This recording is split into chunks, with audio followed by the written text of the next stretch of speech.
So in today's video, we're going to be looking at crop factor on a DSLR and what that means. More importantly, what that means to your photography. So let's get into it.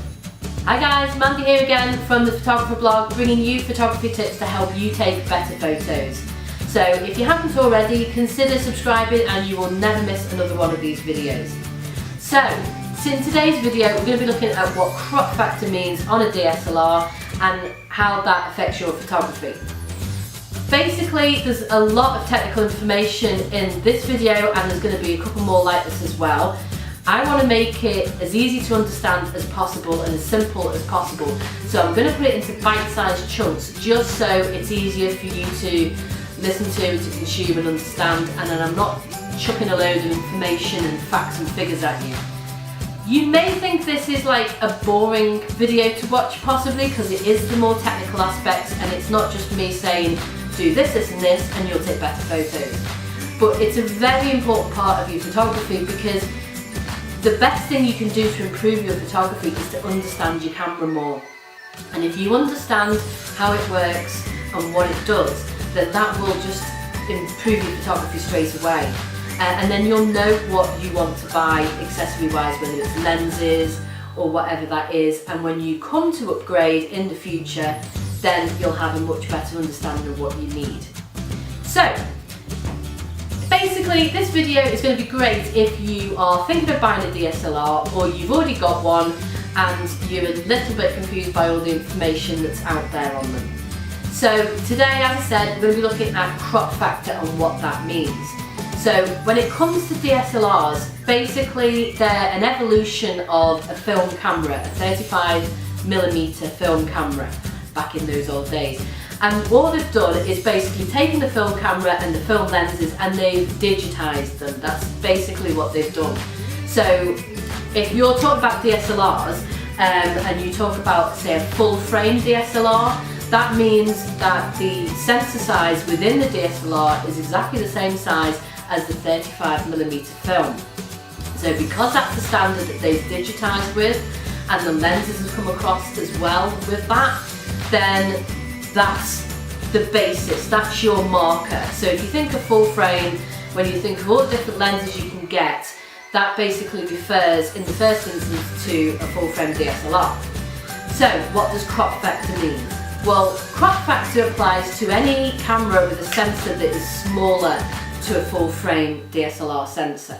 So for instance, this camera that I've got here, and just to go over things very quickly, I'm going to do all of this on Canon cameras just because I've got Canon cameras and just because I think it's easy to stick with one manufacturer and explain how one manufacturer does it rather than try and go through all of them at once, because it's just going to be throwing too many facts and figures at you.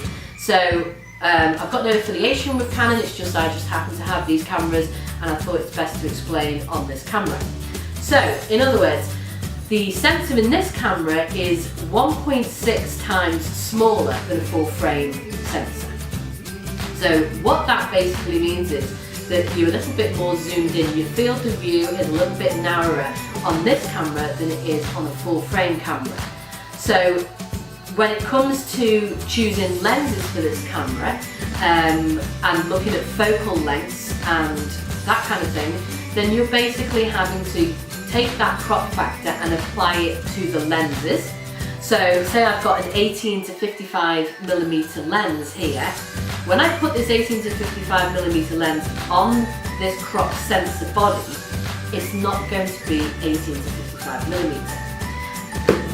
Think about what I said with the full frame sensors. They've used that as the standard. So if I was going to put this lens on a full frame camera, it would be 18 to 55mm.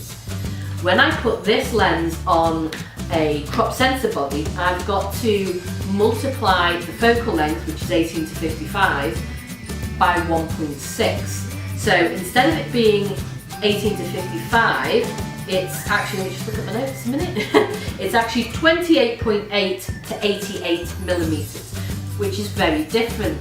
18mm you'd think is a wide angle focal length.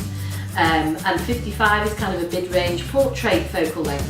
But when you add the crop factor, you're looking at the 18 being 28, which is just over the edge of wide angle. And then the 88 is much more into portrait focal lengths than the 55. So it's something to be aware of when you're choosing cameras and when you're choosing lenses, more importantly, for your camera. Now, okay, so they've done that because crop sensor cameras tend to be cheaper. And just to give you a quick idea of the differences, Sony, Nikon and Fuji, I think they're all 1.5 times crop factor, but then you've got Olympus and Panasonic with the Micro Four Thirds system, and they're 2 times crop factor. So you can see that the sensor is slightly bigger in the Sony and the Nikon, and then it's getting smaller in the Panasonic and the Olympus because it's a bit more zoomed in. So how's this going to affect your photography? Well, basically when it comes to full frame cameras, they're going to be best if you're needing the widest field of view that you can get. So for landscape photography, for instance, if you're wanting big wide vistas for your landscape photos, then having a full frame camera that gives you that slightly wider point of view, that's going to be better for landscape photography. Consequently, when it comes to crop sensor cameras, it's the other end of that. So why would you want a sensor that's slightly cropped in and you've got a slightly narrower field of view? Well, it's great for times when you can't physically get closer to your subject. So for instance, sports photography or wildlife photography, when you literally can't get any closer to your subject, you're going to need a really long lens. So say a 300mm lens, that's a great lens for either of those types of photography. If you put it on, say, the Canon 1.6 times crop sensor, then like the 7D Mark II, for instance, which is a top-end APS-C camera, then you're going to be getting equivalent full-frame focal length of 480mm. So you can see there, it's giving you a slight advantage because you can't get any closer to your subject, but obviously you can because the camera body is helping you out there a little bit at the same time. So that's my quick overview of crop factor and the differences between full frame cameras and crop sensor cameras. I hope you found it useful and interesting, and then if you've got any questions at all, please leave them in the comments below and I'll answer them there.